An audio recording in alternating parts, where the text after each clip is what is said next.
that are following us virtually. My name is Masamba Choi. I'm leading the UN Climate Change Global Innovation Hub, the host of this event. And we are very pleased to co-organize this event with CTCN and to have this taking place at the UN Climate Change Global Innovation Hub. So welcome. I will now hand over to the moderator of this event, Saliha. Saliha, you have the floor. Thank you very much.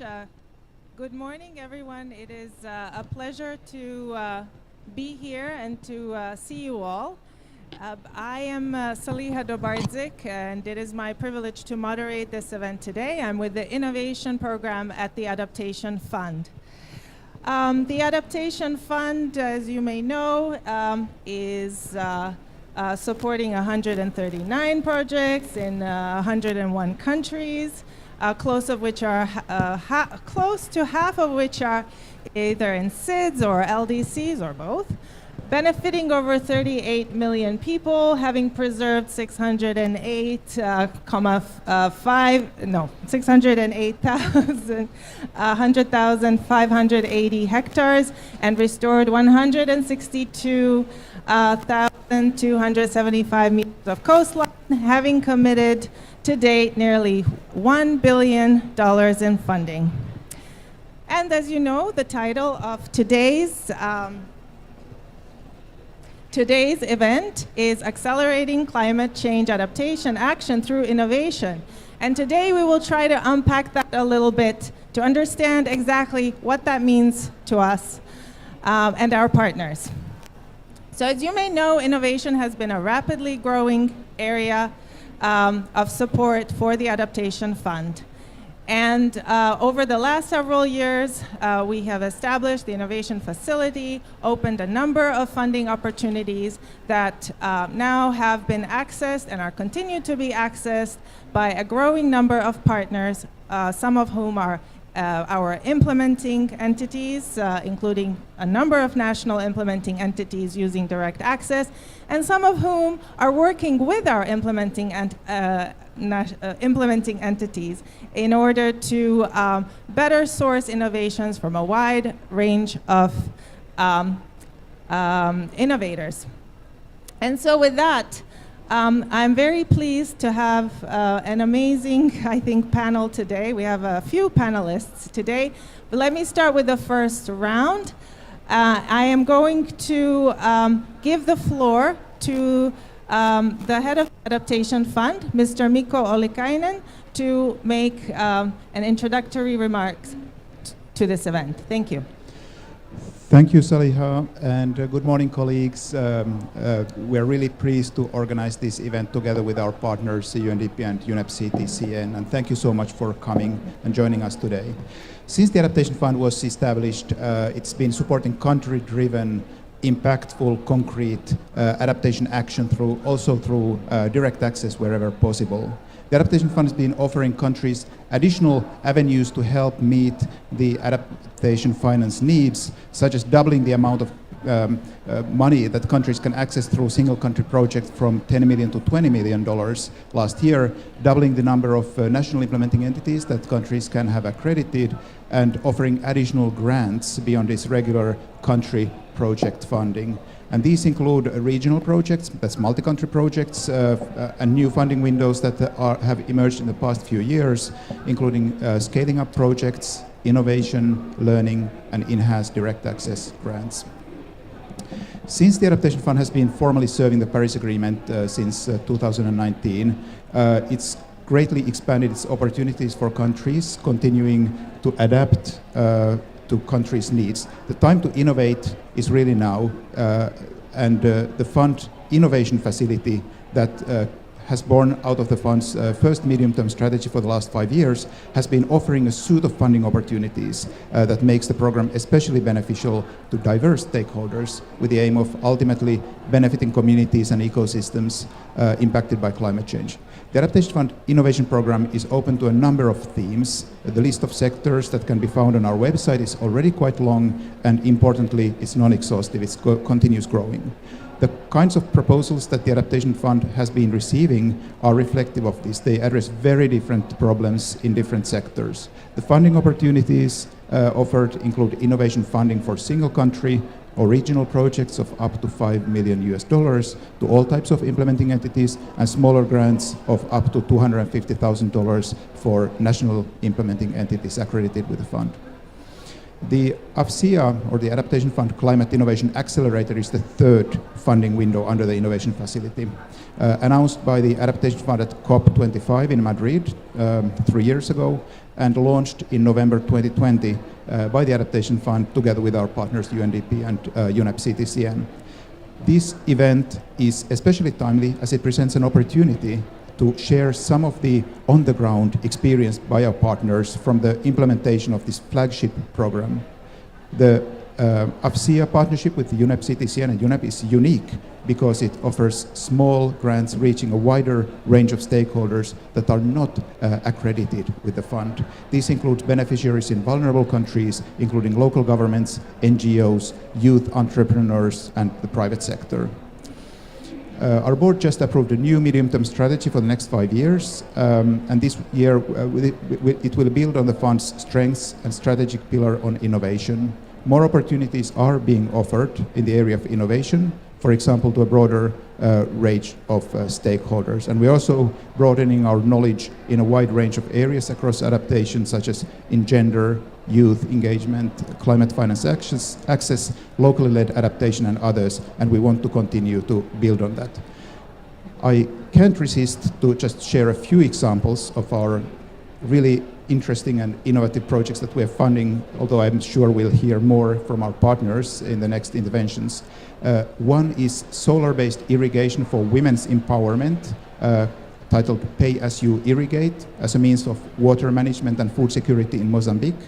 The other is strengthening the resilience of indigenous youth and women by restoring biodiversity of community forests through the planting and rational management of edible caterpillar trees in the context of climate change in Mwenge territory in Democratic Republic of Congo. This Mesoamerican Reef Insurance Program in Guatemala, and aquifer mapping technologies for Zambia. So very different types of projects. So it's really interesting.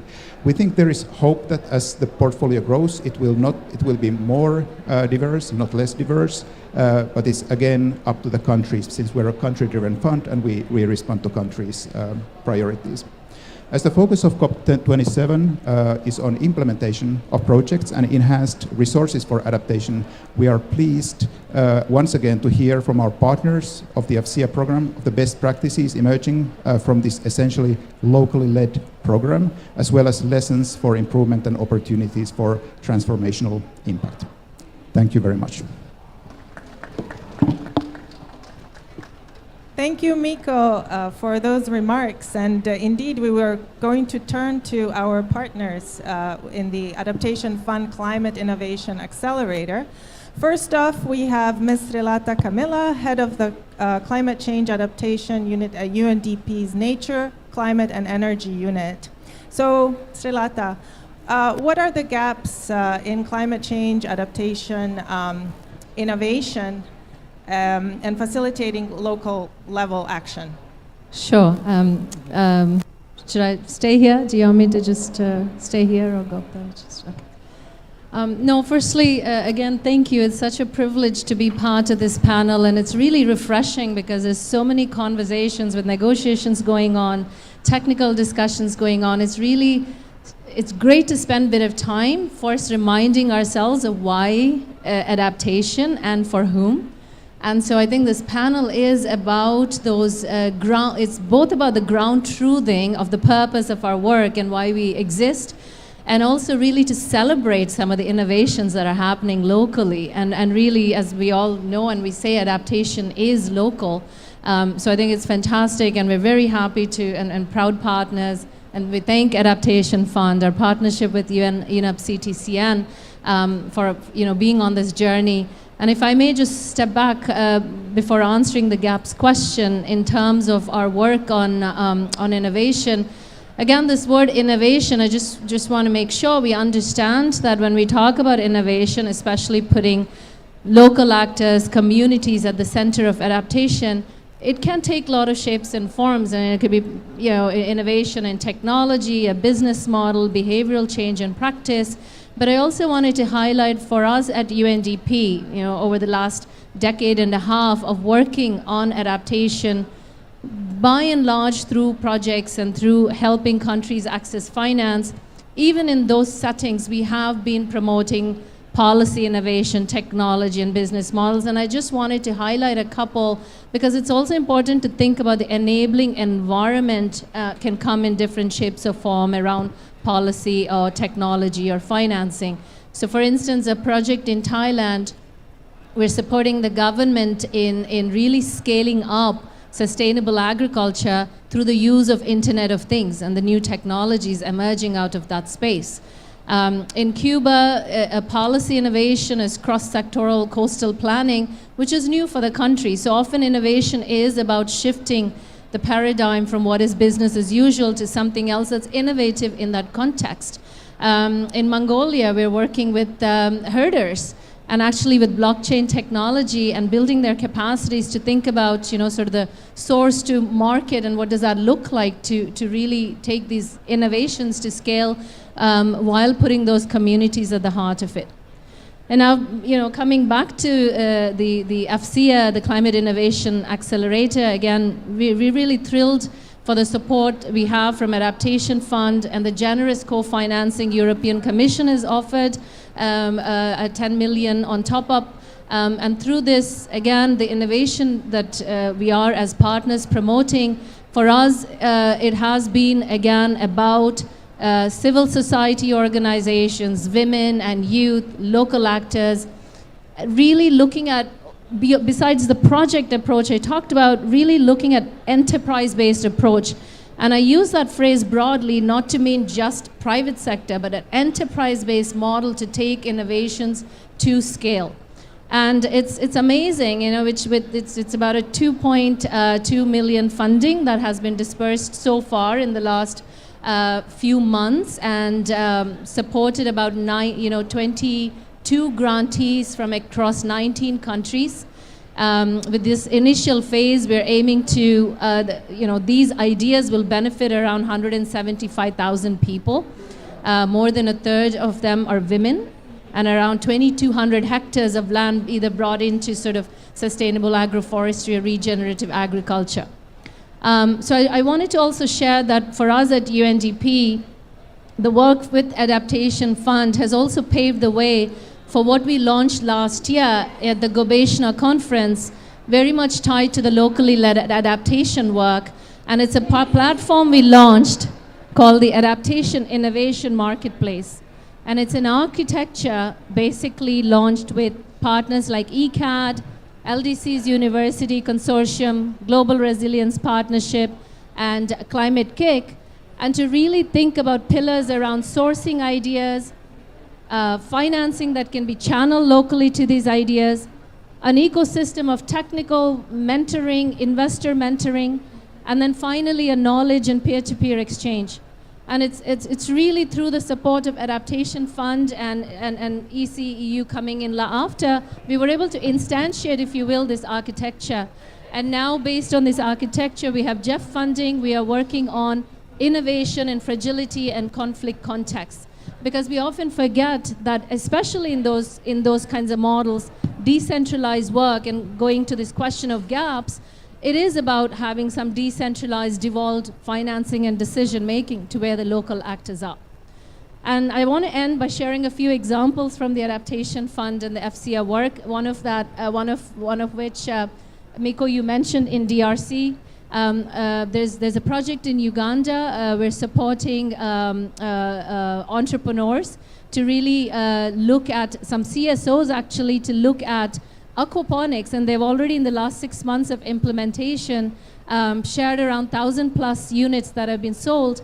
And we linked them with 4 MBA students from UCLA and Anderson School of Management to provide business advisory and a market opportunity which is now sized at 21.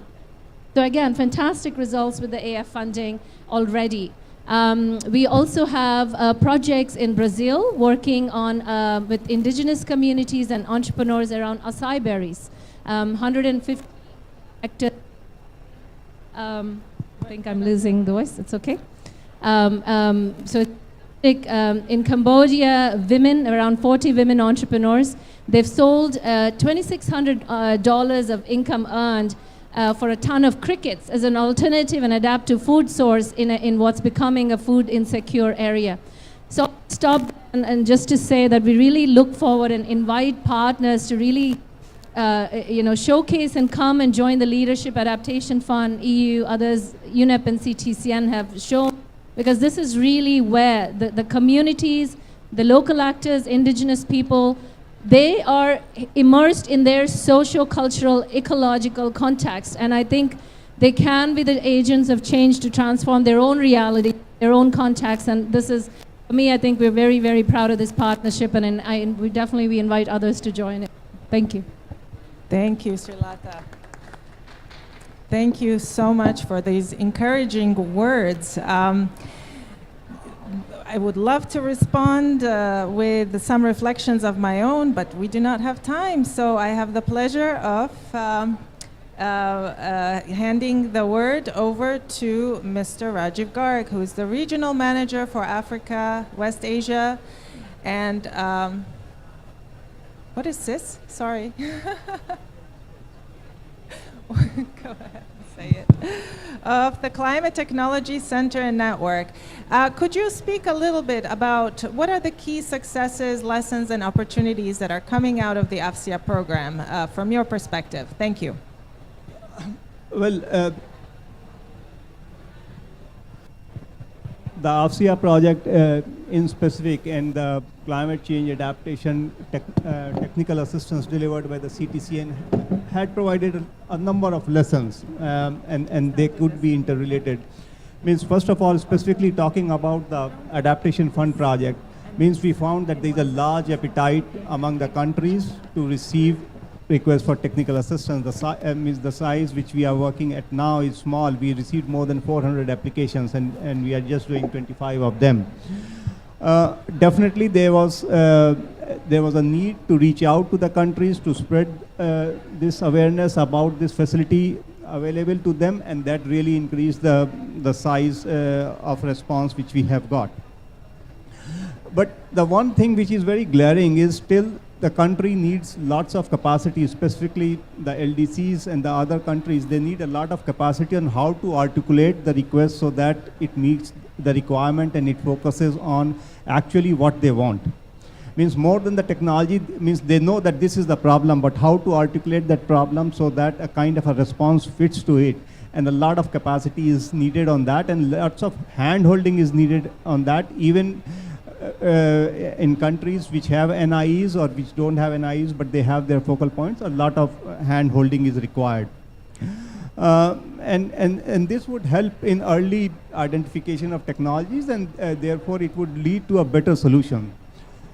The other thing which we found out, that localization of technology is very important. Means the technology cannot be cannot have a kind of a top-down approach that you have this technology, you apply this technology and it's going to work. No, you have to localize the technology to suit the local requirement. And technologies are there. It's the application which needs to be thought about. Means we have, in the next subsequent session, you'll look at a technology which is being implemented in Burundi. Now the technology was there, it was used for a different purpose, but now we are using it for a different purpose. And this is what the countries like. This is what they are able to do. Community engagement is also one point, and you have to engage the community because they would be the custodians of the technology which you are going to transfer. And until and unless they are made aware of it and trained, they would not be able to maintain the technology, and therefore that element is also very, very important.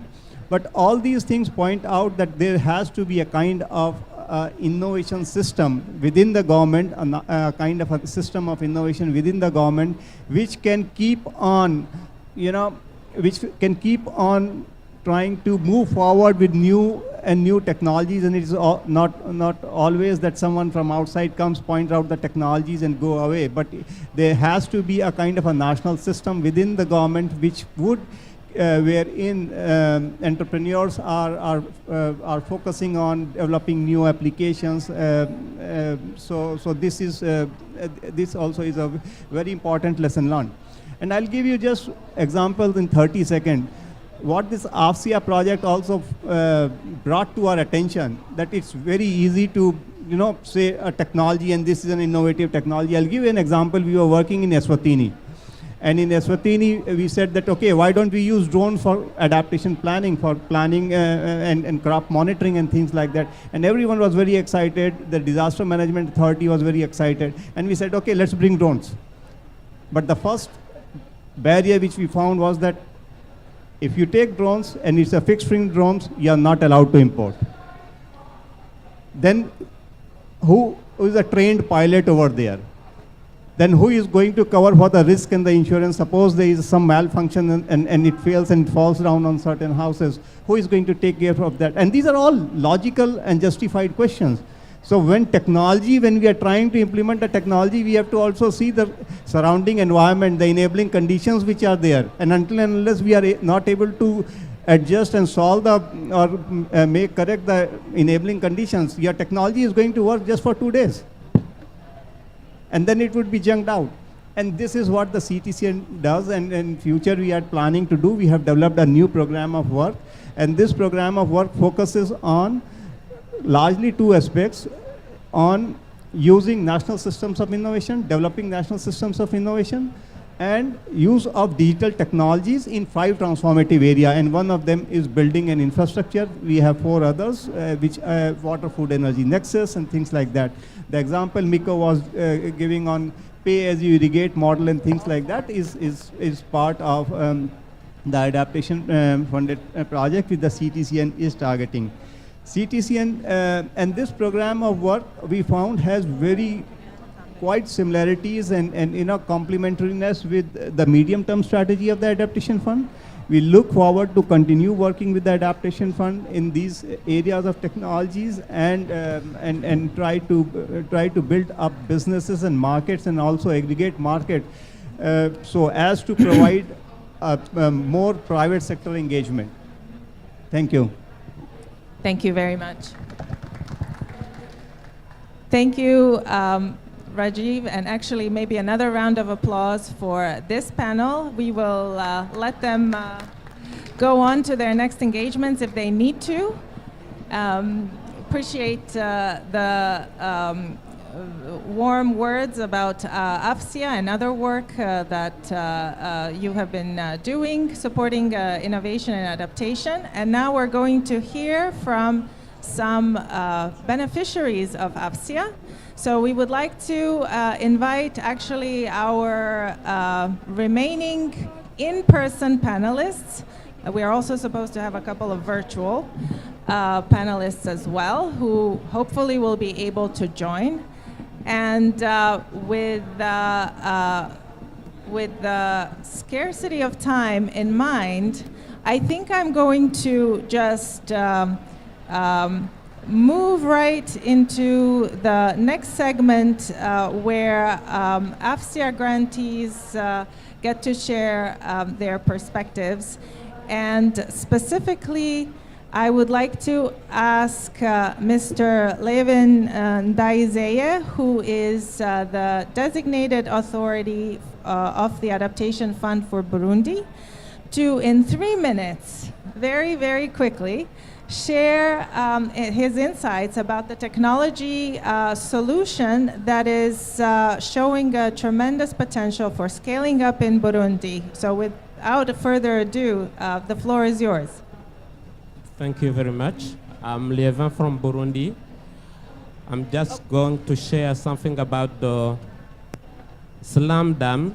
SLAMDAM is a tool used to fight against floods in agriculture areas, but also it's used to facilitate irrigation during the dry season.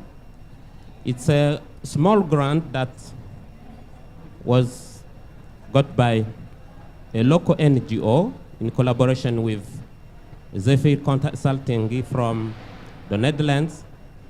They're implementing this project together in Bubanza province. It is in the western part of Burundi.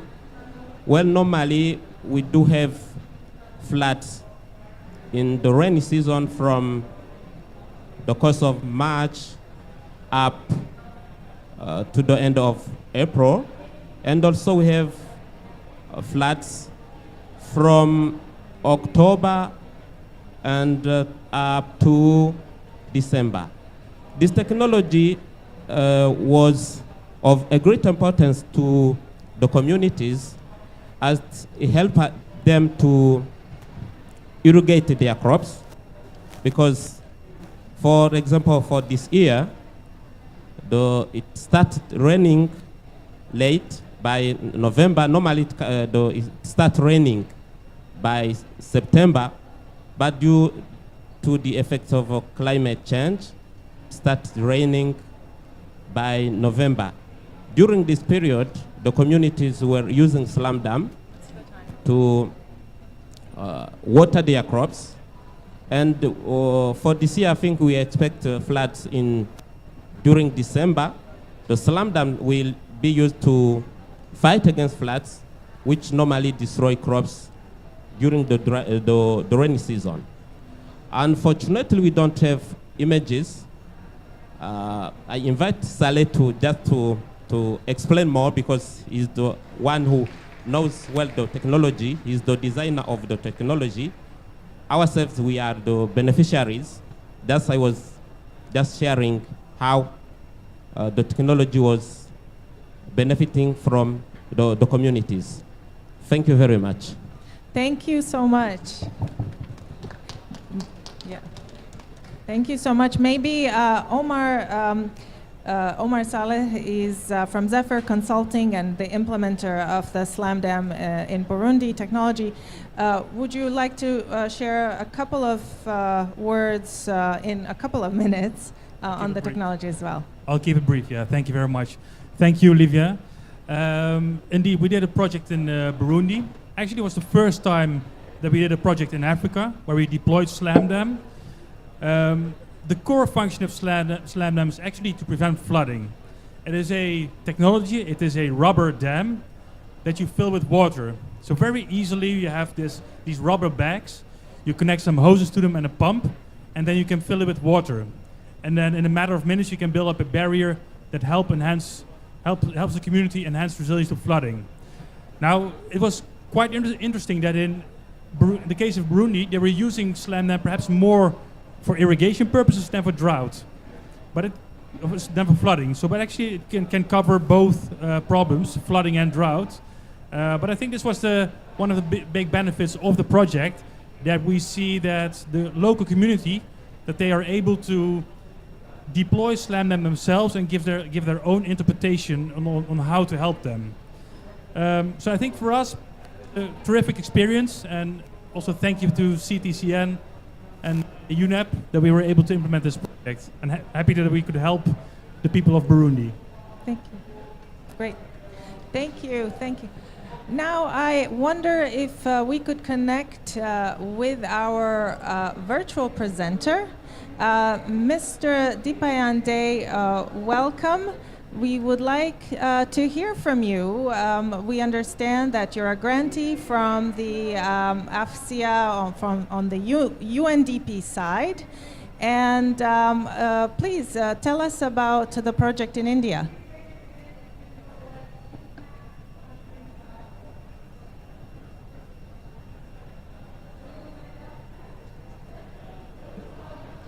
Can you hear me well? Just one. Sorry, we can only hear you now. Could you please start over? Thank you. Okay, thank you. Thank you very much for this opportunity. I'm Dipayan Day from South Asian Forum for Environment, a beneficiary of the AFCIA project of UNDP and CTCN. So I would just like to briefly present 3-4 slides as we have thought of. And that would be explaining about maybe the entire say project itself. So can you see the slides?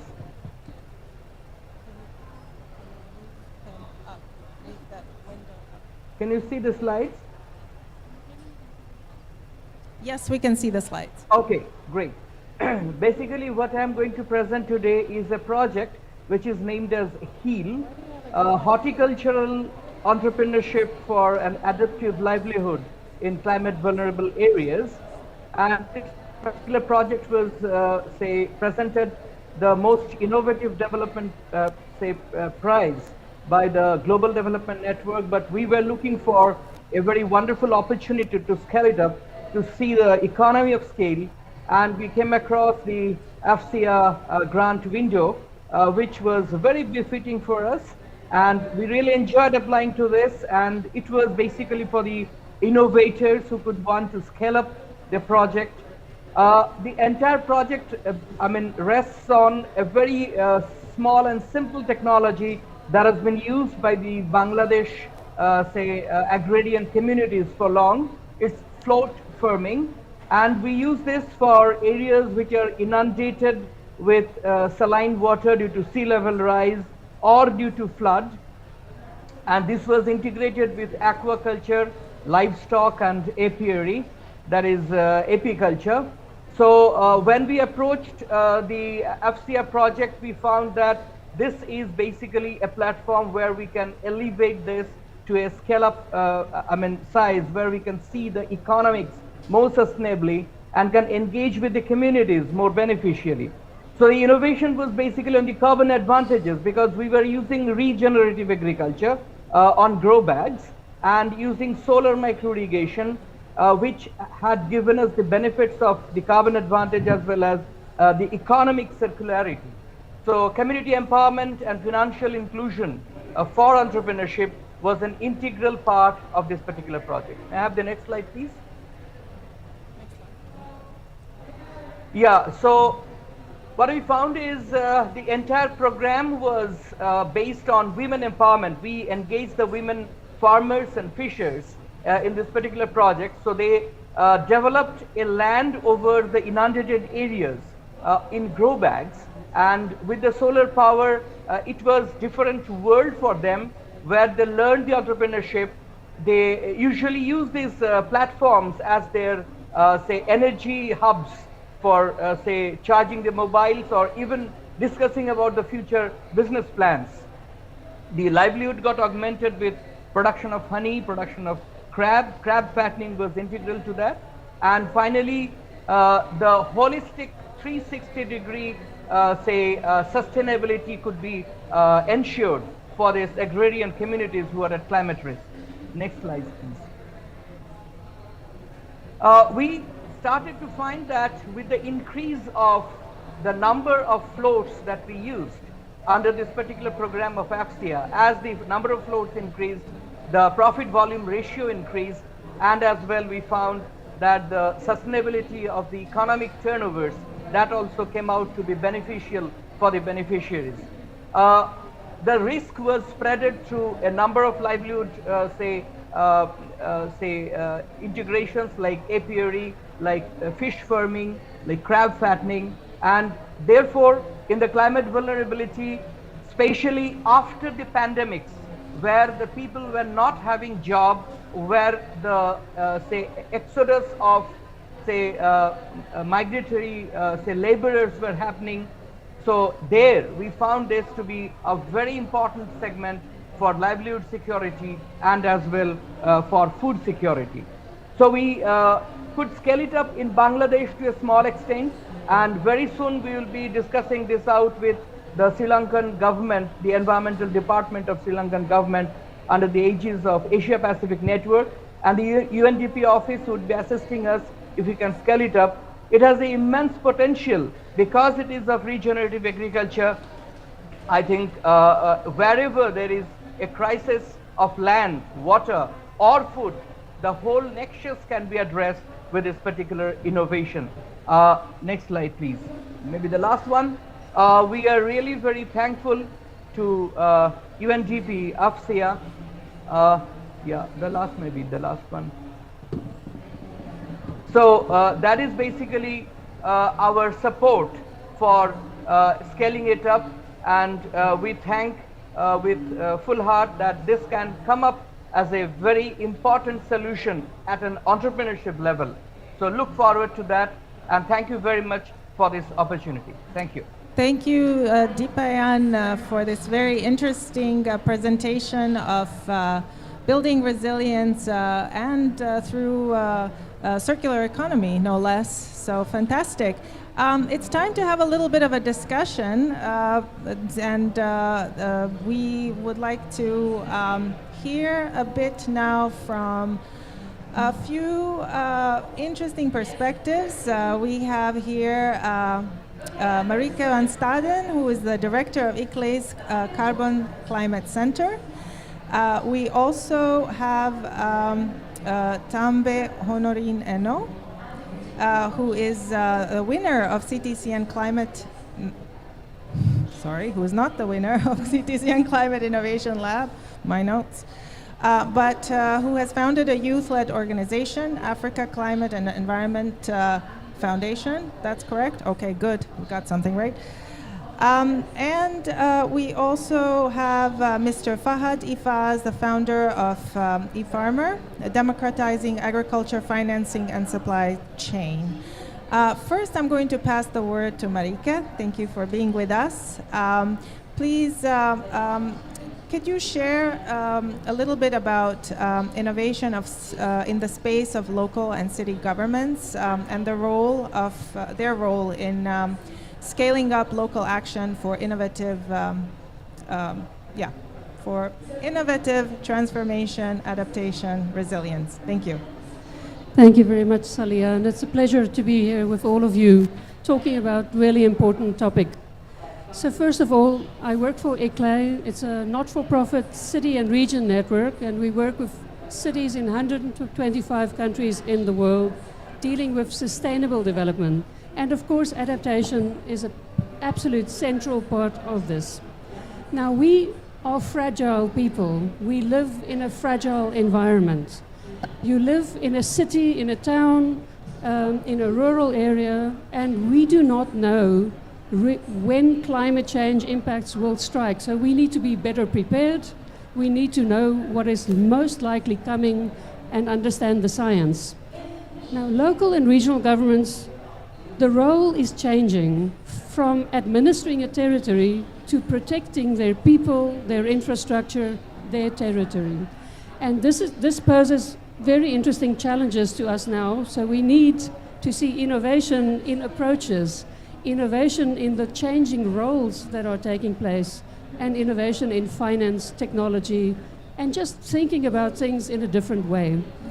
I'd like to refer to the concept, if we all strive towards making sure that we understand the climate risks and vulnerabilities, that support is needed for the local governments to understand, can they bring in renewable energy also from an adaptation perspective?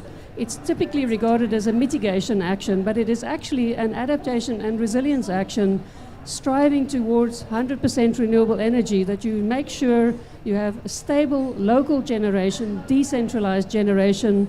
When the electric power grid, national grid collapses after a disaster, you can still generate energy locally. You can run your hospitals, your emergency services, your police stations. Energy is absolutely critical to adaptation for the future. If we look at the costs of inaction, this needs to be better quantified, because that gives an economic model immediately. The cost of inaction is much higher than the cost of action. So we can design approaches in the cities, towns, and regions looking at nature-based solutions, how to protect your people and infrastructure. Let's take a city that has a river basin, and you have the river running through many cities that are neighbors. You can work together to collectively protect your water resources, looking at keeping it clean, unpolluted, and making sure that you have flood zones right next to your river, where you have wonderful natural parks that enhance quality of life, that reduce the urban heat island effect. So many single actions can have multiple co-benefits. And we need to understand better how these work together. How can you bring energy, water, buildings, transport in a holistic approach, designing cities to be resilient? Resilience is the umbrella. And this is a fascinating space to work in. If you do not know about ICLA, connect to us. We are looking at how to shape and plan more efficiently climate resilient cities. We are looking at access to finance. How can finance flow for local implementation? And we really look forward, we're working with the Adaptation Fund in fast, efficient, useful, supportive, protective action that supports local infrastructure, that supports local people, and that makes sure that we can live flourishing lives, quoting Dennis Pamlin, as I always do. We work in a very innovation space. We are partners to Mission Innovation. We're partners to the UNFCCC Global Innovation Hub. We're partnering with numerous other organizations and initiatives to move forward fast and together. None of us can do this alone, and we have an opportunity to step up substantially. Thank you. Thank you so much, Marika. Thank you for sharing your perspective. I think next up, we will pass the word to Tambe. How can youth engage in the design and implementation of innovation for adaptation? Okay, thank you very much. I would first of all like to state that I'm sitting on the advisory board of the United Nations Climate Technology Center Network, representing global youth. And I think that's one of the reasons why I was called to this panel. I've been working with youths, especially those in grassroots communities, and these youths have been implementing a variety of technologies at grassroots level that, if given attention to, have a lot of potentials in building resilience in their communities. We also have a number of youths that would like to explore the space, the climate technology space, to build resilience or the adaptive capacity of their communities, but they do not have they have not had received the necessary capacity building. And most of the capacity building programs that have been established are mostly performed online. As a matter of fact, we have the CTCN Youth Innovation Lab that is being performed or carried out in different regions. And these labs are operated online and does not give platforms or opportunities for youths that are living in grassroots communities without internet access and who do not have formal education. So for these youths to be actively involved in designing and implementing technologies to address adaptation issues in their communities, there is a need for on-the-ground capacity building training. Technology implementing bodies need to go on the ground and provide these youths with necessary capacity building, explore their communities to see those technologies that can easily scale in those communities. Secondly, they also need innovation labs where they can easily flex their muscles, their innovation muscles, and come up with amazing, brilliant innovation ideas that are scalable. Thank you very much. Thank you so much, Tambe, for speaking to the important role of youth as innovators. Our next speaker could perhaps complement a little bit on that. Mr. Fahad Ifaz is a locally led innovation leader. The floor is yours. Thank you, everyone. Yeah, I hope you can hear me. Yes, we can. Right? Yep. So I think one of the key questions with regards to youth. So I'm from Bangladesh. I run an agri-tech company called iFarmer. We currently work with more than 100,000 farmers. And one of the key questions that I keep asking myself and everyone, that who are the next generation of farmers?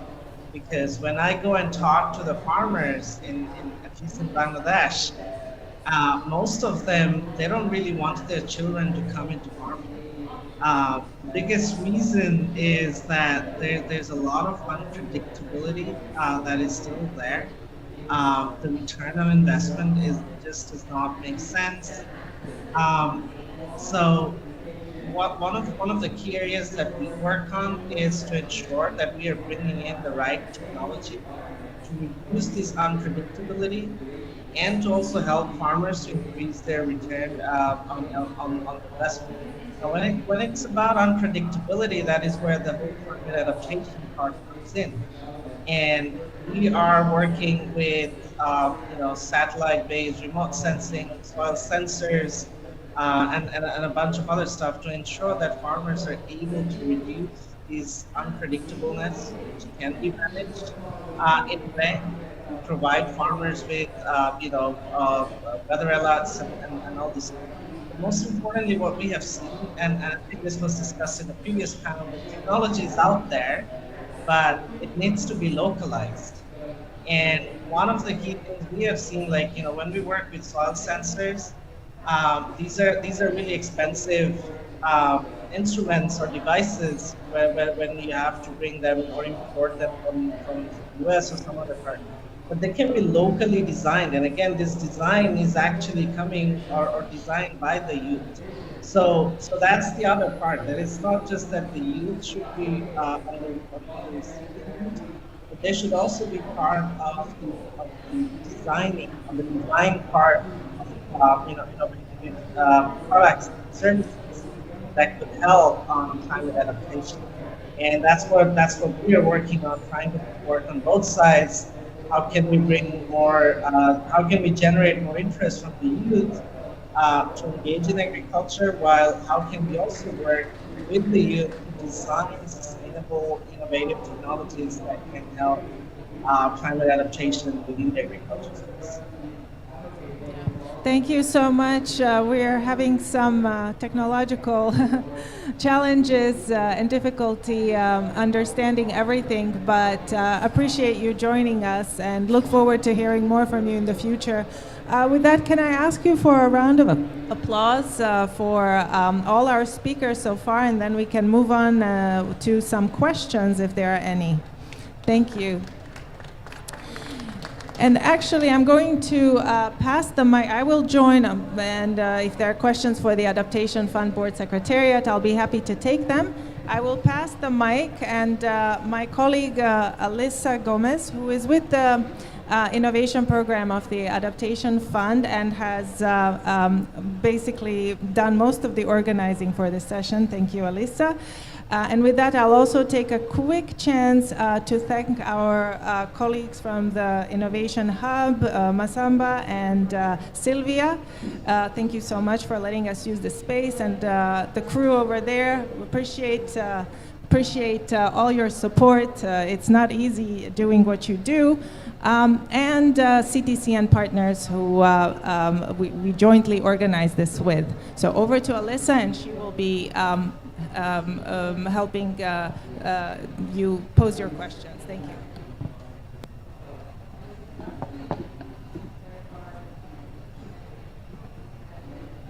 The floor is now open for questions. Anyone from the audience?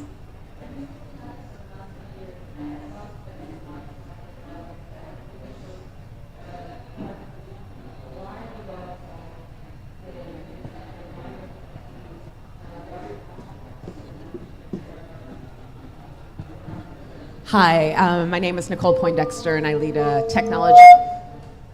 solar technology company in West Africa. And my question is really about sort of the innovation process, and particularly when dealing with both a set of circumstances that we don't exactly know what this is going to look like, but also rural populations who may have lower levels of literacy, et cetera. Really, I'm asking about the process. What are the tools and processes that you have used in working with populations that you think are really effective at engaging local communities in creating new solutions and then continuing to create and innovate? I don't know.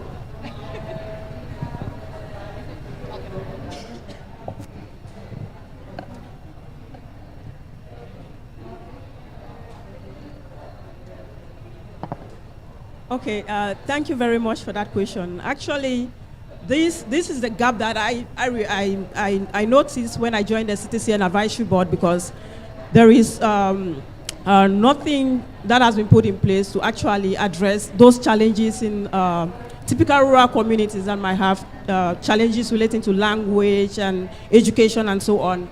And as such, I've actually developed a program that is actually specific for such communities.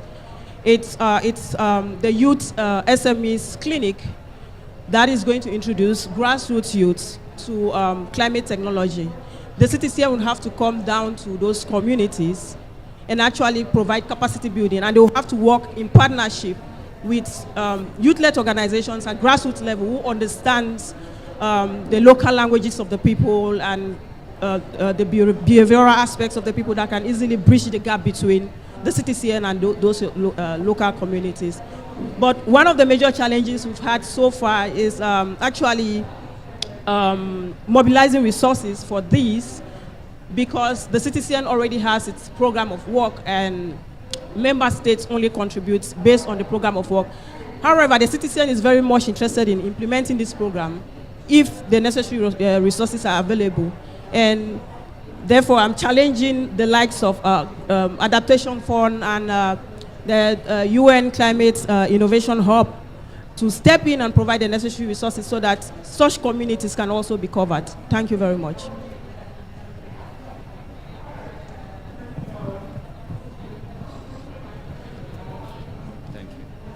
Thank you so much. I love her answer regarding providing hubs to help youth engage in these activities of solving for climate. I'm called Vincent, and I have an organization that does exactly that. It's called Mikla Life. Basically, we train younger people on starting innovations that address sustainability, and those who already have startups, we help them to incorporate sustainability in their existing business models. But I have a concern with financing for climate change. I've come across that theme on different pavilions, but especially here, this is like my first time coming here. I have a feeling that when we talk about climate change financing, it's going through our governments, big corporations. Yeah, a lot of money really. While there is a discussion going on that wealthier countries have paid less, it's also true that so much money really have so far been released. But my concern is, how do you make sure that it reaches these younger people, younger startups? Because in reality, when you go to on the ground, it's younger people who are really making change with smaller startups that may not even have the structures that you demand for, most especially in applications, and the sophistication, the process too much. But when you go to the real ground, who is making change? It's not big corporations, because as they make change, they are harming. So the evil and good, they balance out anyway. But smaller younger people's startups are really making change, but they never really access this financing because it's too corporate. It's too. So is there a way that smaller startups in our small organizations, I'm talking about our hub, but it's a smaller startup really, it's not big. How can we access such a fund and incubate and accelerate these small innovations to really grow the way they should? Thank you so much. There was one more question.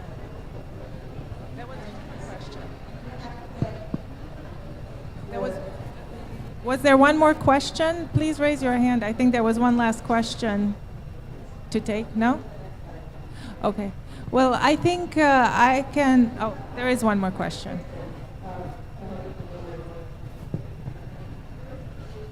Thank you to all the panelists. My name is Deo, and I'm from Uganda. I'm actually negotiator on climate technology development and transfer. So, all the amazing work notwithstanding, I wanted to ask, I think for this to be long term, we need a mechanism that actually sustains any interventions. And one of the challenges that we've seen is that we have all these interventions coming up, but then the linkage with the established frameworks in the form of NDCs and also with the national development plans.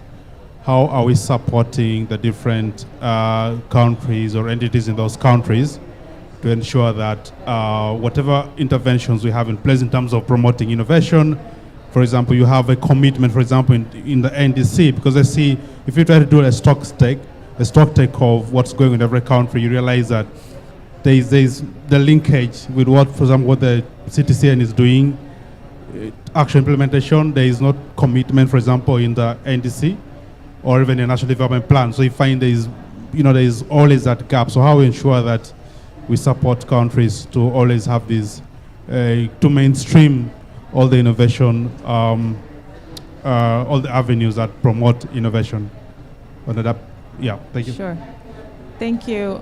I think we're really at the end, so I will just provide a closing answer, and maybe, I don't know if somebody wants to complement, but my response to the last question is actually, it is very important in the Adaptation Fund review criteria of the proposals that we receive to ensure that the proposal is aligned with the country's planning strategies, reports, so NDCs, for technology, even technological needs assessments, if there is one, national adaptation plans or NAPAs, if they exist for the country, and other, even the sectoral strategies and so on. So this is, the proponent is supposed to, is prompted by our application forms and later by our review comments to indeed consider this. So there should be alignment and there shouldn't be a gap. To respond to the question before that, I think AFCIA has actually been designed in a way that with the intention of attracting youth and making it accessible to youth. And so there is, if you're not aware and familiar with the website, with the platform that allows anyone to access and to apply for this funding. If you do it through the CTCN, there is technical assistance which supports young innovators or can support young innovators, and indeed some of the AFCIA grantees have been young innovators. So we hope that this mechanism works for youth, and if it doesn't, please keep us posted. We're very open to inputs and suggestions on how we can improve going forward. I wonder if anyone wants to provide a quick closing thought. I think everybody would like to see more local job creation, the youth involved and engaged. Maybe opportunities in the international funds are not that easy to access, but partner with your local government, partner with your local banks. They probably have corporate sustainability programs that are running. The local governments might be able to access international funding for local job creation, for green skill building, and that links to startups as well. I think this question is actually quite interesting. We need to connect the dots between the different stakeholders. The youth play an absolutely critical role in this space. You need future perspectives. You also want to have jobs and a good quality of life. Look to your local government and have these conversations and co-design with your local councillors, your mayors. What does that future look like? The current future is pretty miserable already if we just take into account no action. So be part of shaping that action and framing it, and then we can apply together to the Adaptation Fund and get things moving. Thank you for that. With this, we have to close this event. Thank you so much for being here. Thank you once again to all the speakers and participants. This was way too short, but it was very interesting. And with that, I want to wish you a great rest of the day. Thank you.